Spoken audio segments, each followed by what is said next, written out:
আসসালামু আলাইকুম। ভিউয়ার্স কেমন আছেন? আশা করি ভালো আছেন। আমি প্যারিস থেকে বশির আহমেদ। তো আপনারা সবাই অবশ্যই ভালো আছেন। তো আপনাদের মাঝে নতুন একটা ভিডিও নিয়ে আসলাম। আমাদের যে বাসার সামনে যে বড় শপিং মল, অবশ্যই আপনাদের কাছে ভালো লাগবে শপিং মলে এবং ইফতারের আয়োজন এবং ইফতারের মানে রমজান মাসের জন্য প্রত্যেকটা সামানে যেকোনো সামান হোক, সব সামানে ছাড় আছে। আপনাদের প্রাইসগুলা প্রত্যেকটা অনেক সীমিত করে দিছে। এই যে জায়গায় আমাদের বাংলাদেশে মনে করেন রমজান মাস আসলে ৳৫ টা ২০ করে কিন্তু এটা ইউরোপে এবং আরব দেশের মাঝে এই জিনিসটা হয় না। এই জিনিসটা অবশ্যই রেট নিচেই থাকে।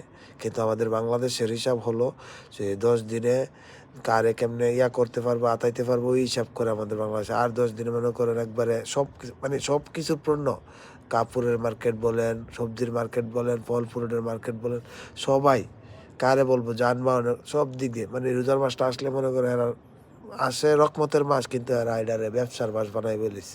তো আপনার কাছে একটাই অনুরোধ, রমজান মাস দান দক্ষিণা মানুষের সদকা দিবেন, নামাজ পড়বেন, রোজা রাখবেন, আরেকজনকে সাজেশন দিবেন সুন্দর করে, যেমন মানুষের রোজা নামাজ পড়তে পারে। ভাই, মানুষের সাথে জুলুম কইরা কোনোদিন বাঁচতে পারবেন না, একটা কথা বলে দিই। তো সবসময় সঠিক পথে চলার চিন্তা করবেন, সবাইকে বলবেন সঠিক পথে চলার। আল্লাহ একদিন না একদিন আপনাদেরকে করবো, কিন্তু সারা জীবনে এই দুনিয়াতে থাকবেন না, একদিন যাইতে হবে ওই দুনিয়াতে। তো ওই চিন্তা কইরা অবশ্যই আপনারা ভালো পথে চলবেন। আর এই যে আমাদের দেখেন, আপনাদের কাছে ভিডিওটা নিয়ে আসলাম, এই ফল ফ্রুট সম্পূর্ণ একদম সিম্পল দাম, এখানের জন্য তো একদম সস্তা বাংলাদেশের হিসাব